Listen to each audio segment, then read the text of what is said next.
Bien, luego de Luis Juez, la columna económica de Alfredo Blanco. ¿Qué tal, Alfredo? ¿Qué tal, Ricardo? ¿Cómo estás? Interesante la entrevista al juez, ¿eh? Dijo varias dijo cosas. muchas cosas. Sí. Bueno, vamos al estilo juez. Al estilo juez, sí. Me gustaría comenzar diciendo que el gobierno, creo yo, tiene por delante algunas complicaciones serias en el Congreso, pero me parece que debería estar un poco más tranquilo, en el sentido que algunas de las cosas que se decía que iba a venir la recuperación, nosotros hemos mostrado indicadores que eso no se advertía, pero que gradualmente aparecen tenues señales de eso. Mira, ayer el INDEC, el Instituto Nacional de Estadística y Censo, publicó algunos indicadores, un par de ellos, que por supuesto no permiten describir una situación de rebote de la economía, pero que al menos insinúan la posibilidad de que la economía no siga cayendo y en algún sector tenga una ligera mejoría. Le voy a pedir al director que pongamos la primer placa que hemos traído, que es la construcción, que es un tema, este indicador lo hemos mostrado. Sí. En programas anteriores llegamos hasta junio, donde cuando uno comparaba el periodo enero-junio del 2024 contra enero-junio del 2023 le daba una caída del 32%. Ahora cuando uno compara enero-julio, ves la caída es del 30%, 30,9%. ¿Y por qué es eso? Porque si uno en vez de ver contra el año pasado, ¿no es cierto?, va observando otra forma de mirar la evolución, que es la diapositiva 2. En la diapositiva 2, este es el mismo indicador, pero que acá lo único que hace es tomar cuánto varió en relación al mes anterior. ¿Y cuánto varió en relación al mes anterior? Desestacionalizando la serie, es decir, sacándole componentes estacionales. Y si vos te fijas, bueno, en abril prácticamente con relación al mes anterior no había variado. Mayo parecía que se iba a recuperar, junio cayó de nuevo y julio tiene respecto de junio un pequeño rebote. Por eso es que cuando nosotros vemos el periodo completo, la caída de enero-junio es 32% y la caída de enero-julio es 30%. Ahora, obviamente, este es un indicador muy global sobre construcción. Sin lugar a duda, tienen comportamiento distinto a algunos elementos que son insumos de la construcción. Y fíjate la diapositiva número 3 que vamos a mostrar. Esta serie, también desestacionalizada, fíjate que ya muestra que, salvo artículos sanitarios de cerámica, cal y pinturas, que dan negativas, los otros dan aumentos cuando uno lo compara con el mes inmediato anterior. Por supuesto, alguien puede decir, bueno, es que estamos muy bajos. Bueno, lo que estamos diciendo es que recién ahora podríamos decir que da la impresión que por julio la economía parecería haber tocado un fondo y comenzar muy tenuamente. Es más, hay un dato si repasás los componentes, de que habría una posibilidad de reactivación en la obra pública. Bueno, eso seguramente además va a influir en las expectativas y en eventuales decisiones que el Gobierno Nacional toma acordando con las provincias la finalización de algunas obras. Pero esto es la construcción, que es un sector muy castigado. El otro sector muy castigado fue el sector industrial. Sí. En particular, en Córdoba hay muchas industrias que están atravesando situaciones realmente complicadas. Pero vamos a ver un dato, que es la diapositiva 4. Esto es cuando uno compara contra el año pasado el índice de producción manufacturera. Ahí vemos cómo claramente desde diciembre la caída fue mucho más significativa, pero como vos podés ver en julio, respecto del año pasado, da la impresión que no es tanto. Lo que pasa es que el año pasado ya para julio la actividad se estaba deteriorando. Sí. Pero si volvemos a hacer el ejercicio de ver, bueno, miremos con respecto al mes anterior y desestacionalizando obviamente la serie, que es la última diapositiva que vamos a mostrar. Fíjate en esta diapositiva. Le voy a pedir al director que pongamos la última. Allí hay un pequeño error, es variación porcentual respecto del mes anterior. La palabra año no debería ir.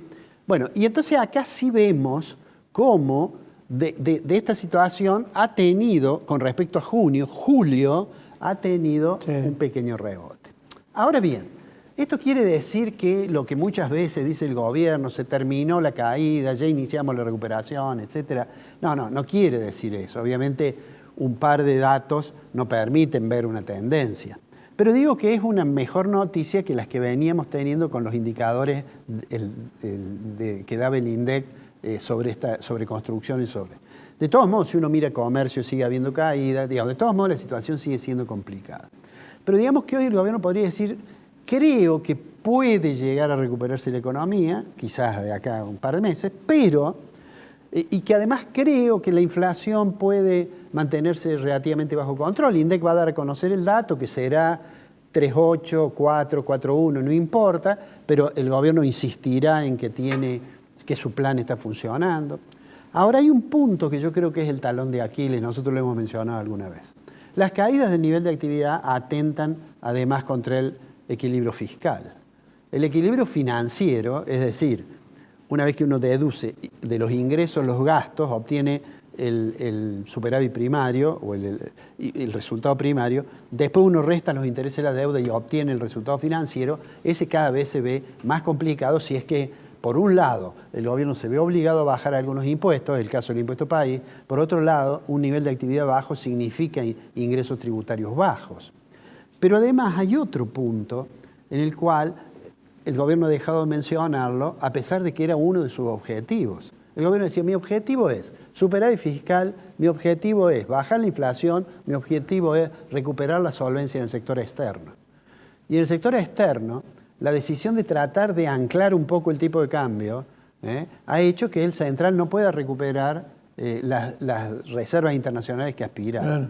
Y entonces a mí me parece que si el gobierno quiere consolidar los resultados que ve como más positivos, no puede demorar mucho en resolver la cuestión del sector externo. ¿Y cómo se resuelve la cuestión del sector externo? O con un acuerdo con el Fondo Monetario, que va a tener sus problemas, porque el Fondo Monetario no va a querer que usen los dólares para intervenir en el mercado cambiario, o la otra opción es tener algún financiamiento de algún banco contra alguna garantía, contra la garantía del oro que llevamos a Londres, contra lo que sea.